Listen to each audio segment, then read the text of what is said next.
What's up, everybody? It's Muhammad here with Loudwire's coverage of the 2012 Heavy MTL Fest. I'm here with Joe from Gojira. They just put on a punishing set out there. You should have been there. If you were, then you're lucky. But thank you so much for your time today. Thank you for the compliment. Thanks. All right. So this must be a very, very exciting time for Gojira because you guys have been on the rise, especially in the underground, for the better part of a decade. And with this new album, L'Enfant Sauvage. Thank you. Yeah. It seems like you're breaking into a whole new audience right now. Is that what the band is feeling as well? Yeah, we have a good feeling about it. Like, I don't know, man. It's like it's a life, you know. It's hard to analyze all the time. Sure.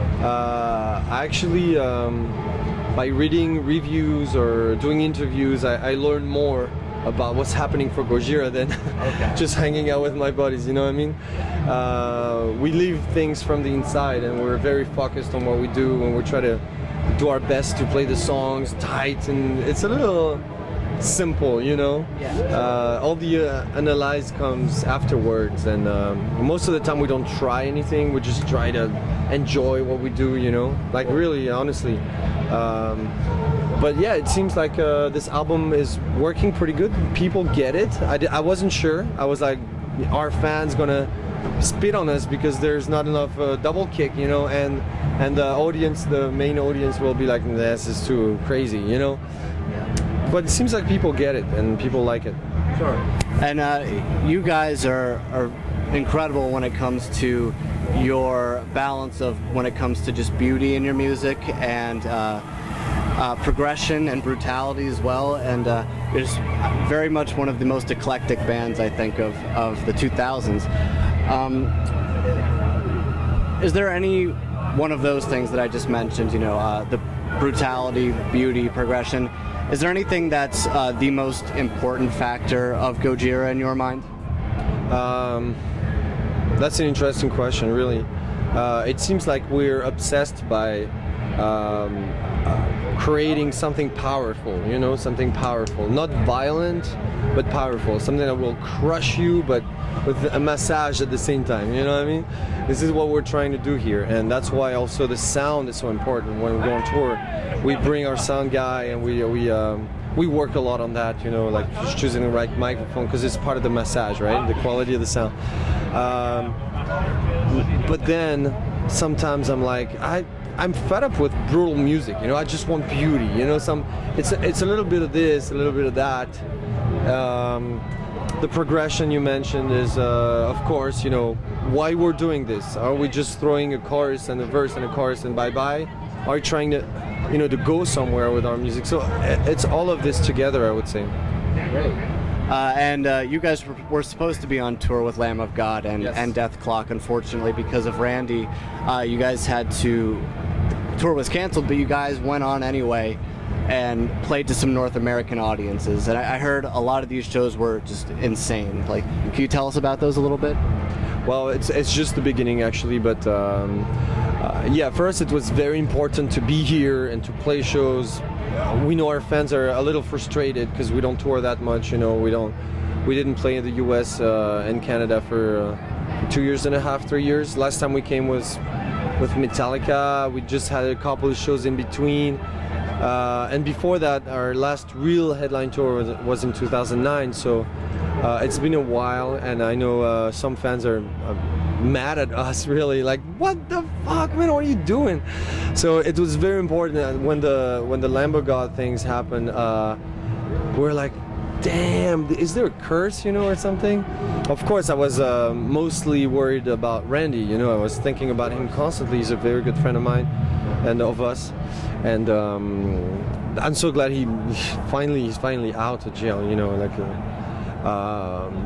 But then we decided, okay, let's do club shows, you know. It's canceled, let's go anyway, you know. We had these 2 shows, Heavy TO, Heavy MTL, that we couldn't, you know, miss.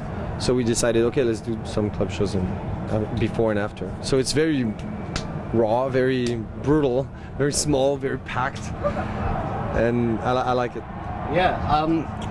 And you mentioned that you were just doing some dates with Metallica. That's got to be. I mean, it doesn't get any bigger in metal than Metallica. Yeah. Can you tell us a little bit about that? Yeah, it's an incredible experience. It's very, very challenging. I mean, hanging out with these guys is incredible already.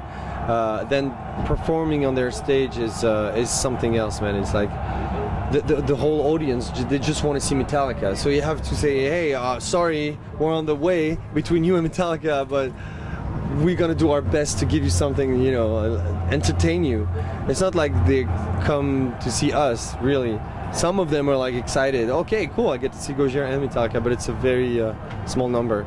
So it's very challenging. We learn a lot from that, you know, and we try to behave on stage. You know, we're not headlining, so we have to be low profile, but fucking, you know, punch them in the face anyway. So I like it. Yeah. Were you guys satisfied with that crowd reaction in those Metallica shows? Yes, very much. That's good to hear. And I wanted to get your perspective on the Randy Blythe situation. As you said, luckily he's home now. Yeah. What do you think about that whole thing?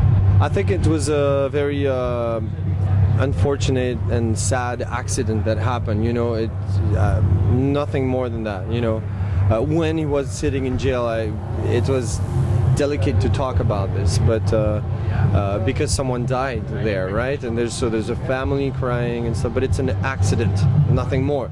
I pushed so many kids from the stage, kids that I love because, you know, they're here at the show and they understand what we're doing. There's a connection, and we kind of respect each other, the audience and the band. But the people who jump on stage, they want to be kicked by the singer. You know what I mean? It's like, it's no problem. And then you fall on your friend, oh, Randy, you fucking kick the shit out of me. That was so much fun, you know? And then you have this connection always, you know, it's a half brutality, half friendship, you know? And someone died, it's like, what are you gonna do? It's an accident, that's all. And then he was in this trap, you know, in this jail, and they squeezed him to get his money, you know. Basically, that's what happened. So I don't know. That was really, really hard. And what to say? You know, it's a poor country, Czech Republic.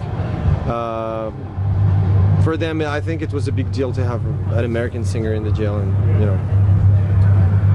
That's it. What do you think? Oh God, what do I think? I have no opinion whatsoever on this subject. No, I'm incredibly happy he's home. I think all that I've heard is Randy Blythe is an amazing person, he's incredibly talented singer, and I'm very glad you're home. Best wishes from me and from everybody, frankly. And Randy, I want to say that Randy loves his fans. You know, he's. I mean, I don't know another singer who.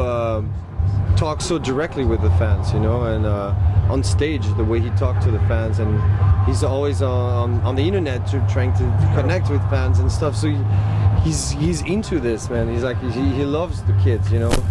He would never hurt anyone, you know. I agree. And last question, of course, as a musician, no matter how good you may get at your craft or your musicianship, there's always going to be those idols that you hold up very high that maybe you think, you know, man, no matter how good I get or how good people think I am, I'll never be better than this person. Who are some of those people for you? You know, I grew up as a fan of Metallica.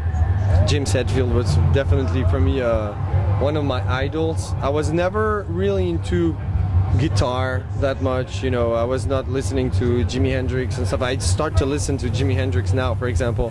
I was never really into solos or like amazing singing. I was just into, you know, the presence on stage and what you communicate through your presence more than through the technique, right? But it could be amazing, like a great guitar player. So for me, James Hetfield represented that. You know, he's the man, you know, on stage. And yeah, James Hetfield. Well, thank you so much for your time. I really appreciate it. Thank you. Please check out Gojira's latest album. It is insanely good.